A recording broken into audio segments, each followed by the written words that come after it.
사람들이 살아가다 보면 여러 가지 같은 현상을 보면서도 다르게 해석하는 경우들이 있습니다. 이것을 관점의 차이다, 시각의 차이다라고 이야기를 합니다.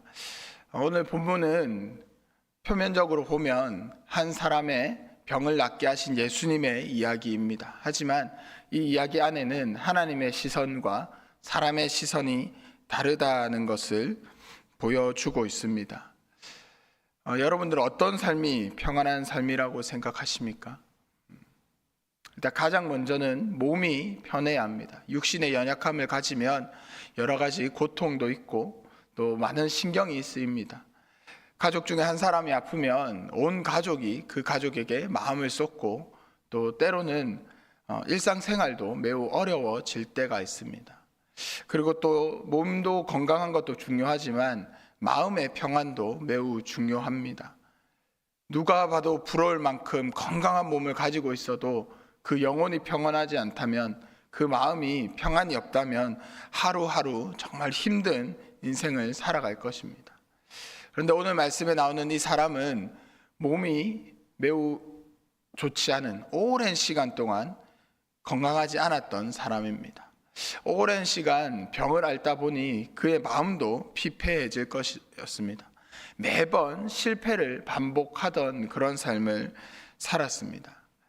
본문에 보면 38년 된 38해 된 병자가 등장을 합니다.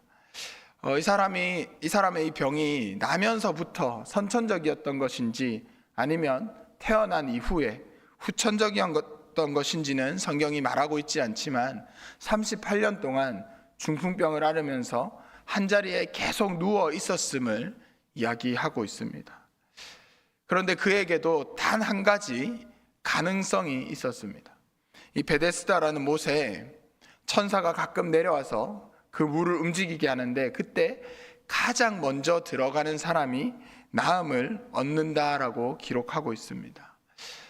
이 본문을 읽고 들을 때마다 베데스다 못이라는 이 해석 때문에 연못이라고 생각하는 경우가 많이 있습니다. 그런데 사실 이것은 연못이 아니라 물을 저장하는 저장고였습니다. 예수님께서 사셨던 이 팔레스타인 지역은 비가 잘 오지 않습니다. 그래서 비가 올 때는 꼭 물을 저장해 두어야지 이것을 일상 용수로 또 성전에서 예배를 드릴 때 필요한 그런 물로 사용하게 됩니다. 이런 물 저장고 중에 일부는 야외에 노출된 곳도 있었고 또 건물 아래에 실내에 있기도 했습니다.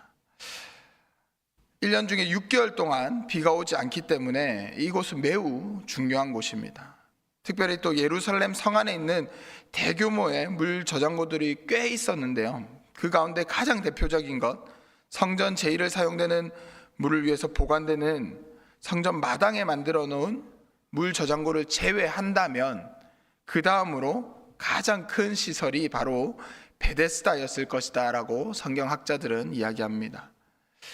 어떤 이들은 정결 예식을 위해서 이곳을 사용했다라고도 하고 어떤 이들은 당시에 병원이 밀집해 있던 그 지역에서 환자들의 수술이나 치료를 위해서 베데스다의 물을 사용했을 것이다 라고 이야기도 합니다. 베데스다라는 뜻은 은혜의 집, 자비의 집이라는 뜻입니다. 그런데 아이러니하게 학자들이 밝혀보니 이곳에서 치유함을 기대했던 이 병자들의 은혜는, 그들이 기대했던 은혜는 하나님의 은혜가 아니라 로마의 에스클루피우스라는 신의 은혜를 기대했습니다. 그 장소에서 이 에스클루피우스라는 약의 신, 의술의 신의 여러 가지 유물들이 발견되었다라고 합니다. 우리 길을 가다가 병원 마크를 보면 십자가도 있지만, 초록색 십자가도 있지만 지팡이에 뱀이 이렇게 꼬여 있는 그런 병원 마크를 보신 적이 있으실 겁니다. 그게 이 의술의 신의 지팡이였다라고 합니다.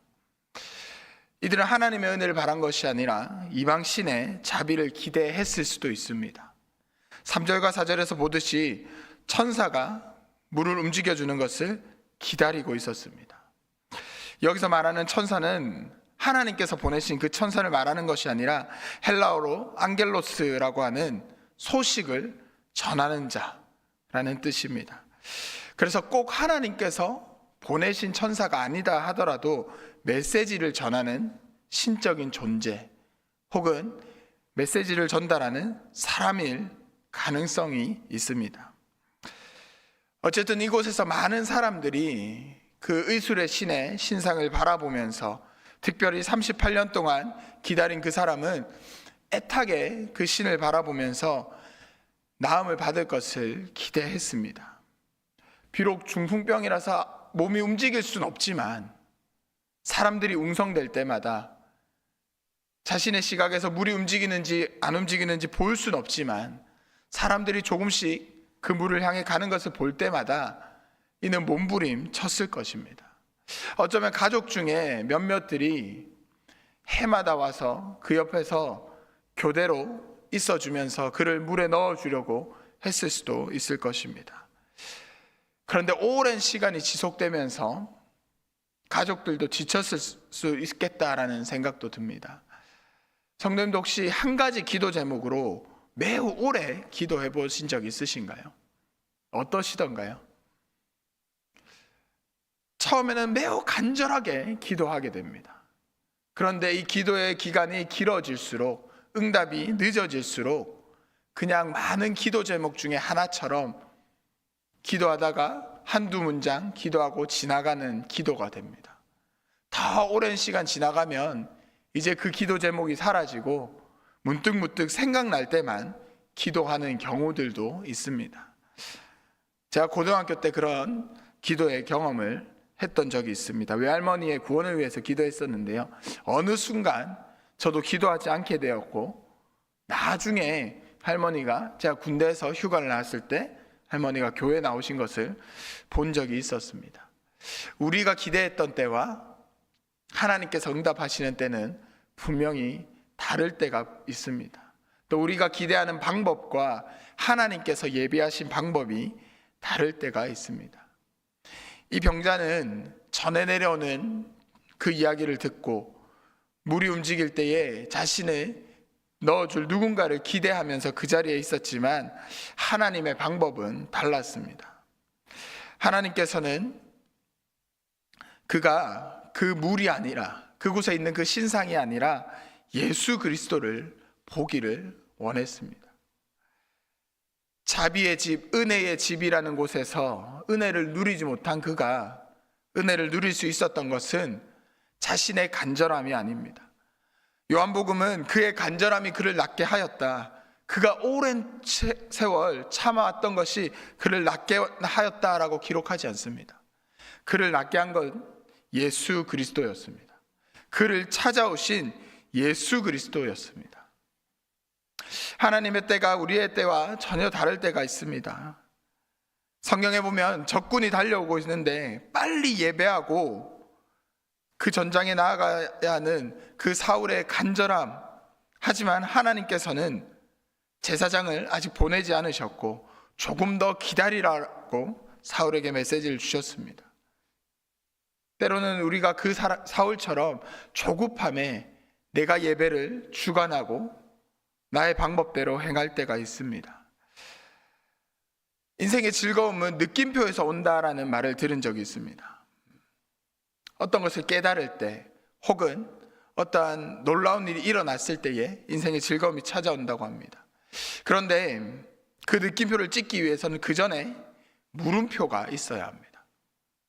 의문이 있을 때 해결되면서 느낌표가 찍히는 것이죠. 인생에서 내 문제는 왜 해결되지 않을까? 내 문제는 도대체 언제 될까? 라는 그 물음표가 지금이구나, 이렇게 해결되었구나 라는 느낌표로 바뀔 때에 인생의 즐거움이 있다라고 합니다. 그런데 특별히 그리스도인들에게는 그 물음표와 느낌표가 우리의 시선이 아니라 하나님의 시선이어야 합니다. 하나님의 때가 언제일까? 하나님께서 원하시는 것이 어디일까? 하나님께서 나에게 지금 무엇을 요청하고 계실까? 지금이 하나님의 때이구나. 하나님께서 나에게 원하시는 것이 이것이구나. 내가 더 섬기기 원하시고 내가 일하기 원하시는 부분이 이런 영역이구나. 그렇게 하나님을 향해 물음표를 던지고 하나님께서 응답하실 때에 하나님의 느낌표를 찍어갈 때에 그리스도인으로서 인생의 참된 평안과 즐거움을 누릴 수 있으실 겁니다.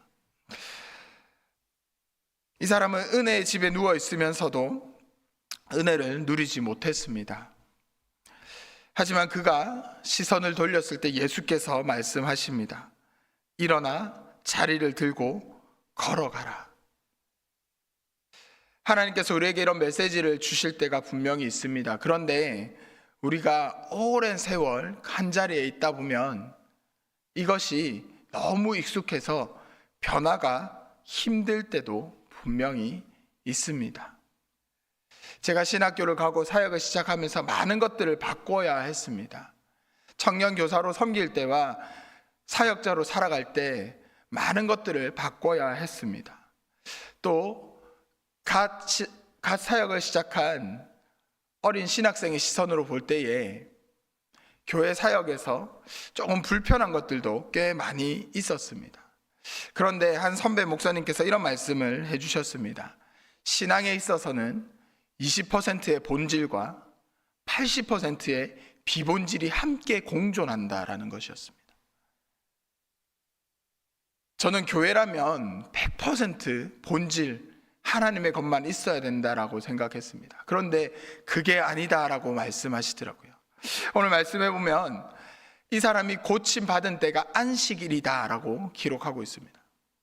그 이후에 사람들이 이 사람을 보고 놀랍니다. 첫 번째, 38년 동안 누워있던 자가 일어나니 놀랐습니다. 38년 정도 되었으면 그 동네에서 누구나 아는 병자일 것입니다.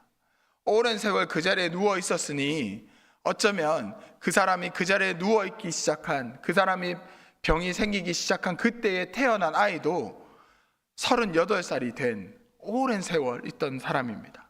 그러니 누구나 그 사람이 그 중풍병자였던 것을 알겠죠. 그가 어느 날 걸어가는 것을 보니 모든 사람이 놀랐습니다.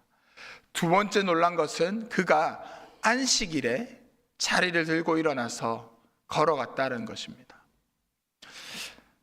이때 당시에 사람들은 안식일을 철저하게 지켰습니다. 안식일에는 일해서는 결코 안 됩니다. 그런데 안식일에 누군가 이 자를 고쳐주신 것이죠. 안식일에 누군가 일을 한 것입니다. 종교 지도자들과 유대인들의 마음이 매우 불편해서 어쩌면 이 사람에게 따지면서 물었을 수도 있습니다. 그리고 이후에 성전에서 예수를 만나고 예수가 고쳐주었다라는 이야기를 듣게 됩니다. 이 사람들의 마음에 매우 불편함이 있었고 예수를 향한 분노가 있었습니다. 감히 하나님께서 지정하신 그 안식일에 일을 했다라는 것이죠. 예수님께서 이렇게 말씀하시죠.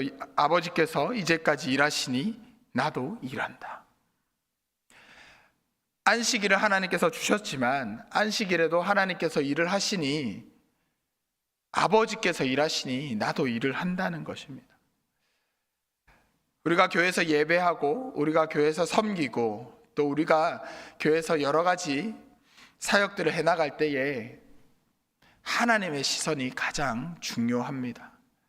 때로는 이 일을 잘해야 돼서, 때로는 우리가 목적한 바가 있어서 우리가 설정해 놓은 그 길, 우리가 잡고 있는 그 목표를 향해서 달려가기 위해서 하나님의 시선, 하나님의 마음을 간과할 때가 있을 때도 있습니다. 하나님께서 원하시는 것은 한 생명을 살리시는 것입니다. 안식일이다, 성전 안이다, 밖이다가 중요한 것이 아니라 한 영혼을 살리는 것을 하나님께서는 원하십니다. 때로는 그 모습이, 그 형태가 본질과 벗어날 때도 있을 것입니다. 때로는 그 방법이 우리가 이때까지 살아온 신앙의 습관과 다를 때도 분명히 있을 겁니다. 하지만 그것이 하나님께서 원하시는 본질이라면 나의 시선을 내려놓고 내 신앙의 습관을 양보하고 하나님께서 부르시는 그 자리로 나아가야 하는 것입니다. 많이 불편하기도 할 것이고 때로는 거부감이 올 때도 있습니다. 그럴 때마다 하나님께서 원하시는 것이 무엇인지 발견해 나가는 우리가 되었으면 좋겠습니다. 여러분들 가운데도 분명히 오랜 신앙의 습관들이 있으실 겁니다. 그 가운데에 하나님께서 정말 기뻐하시는 습관들, 하나님께서 흡족해 하시는 모습들이 있으실 겁니다. 반면 하나님께서 이것만 조금 하나님께서 원하시는 모습으로 바꾸면 더 좋을 텐데 하시는 것도 있으리라 생각됩니다. 이 시간 우리 함께 기도하고 나아갈 때에 하나님께 나의 신앙의 모습들, 내 삶의 모습들을 말씀에 비춰보면서 하나님께서 진짜 기뻐하시는 것이 무엇일까? 하나님께서 내 삶 가운데 원하시는 것이 무엇일까? 또 하나님께서 우리 순에게 또 우리 구포교에게 원하시는 하나님의 마음이 무엇일까? 찾아가는 우리가 되었으면 좋겠습니다. 한 가지만 더 나누고 함께 기도하기를 소망합니다. 어떤 신학자가 이런 이야기를 한 것을 보았습니다. 신앙은 뭔가 계속 해나가는 것이 아니라 이룬 것을 누려가는 것이다 라는 겁니다. 우리가 신앙생활한다, 열심히 신앙생활한다라고 하면 우리가 뭔가 계속 하려고 합니다. 성경 통독하고 새벽기도 나오고 금식기도 하고 내가 하는 것에 우리는 초점이 맞춰져 있습니다. 물론 필요합니다. 성경 통독하면서 하나님의 말씀을 가까이 하는 것, 기도하면서 하나님과의 시간을 가져가는 것 분명히 필요합니다. 하지만 그것보다 앞서야 하는 것은 우리가 왜 하는지, 우리가 이것을 통해서 무엇을 누리고자 하는지 알아야 하는 것입니다. 하나님께서 이 땅 가운데 이미 이루어 놓으신 하나님 나라, 하나님께서 예수 그리스도를 통해서 우리의 인생 가운데 이루어 놓으신 그 구원을 누려가는 것이 참된 신앙생활이다라고 하는 것을 들은 적이 있습니다. 우리가 신앙생활 해나갈 때에, 무언가를 해나갈 때에 하나님께서 이루신 구원을 향하고 하나님께서 이루신 그 하나님 나라를 향해서 나아가는 우리 모두가 되기를 축복합니다.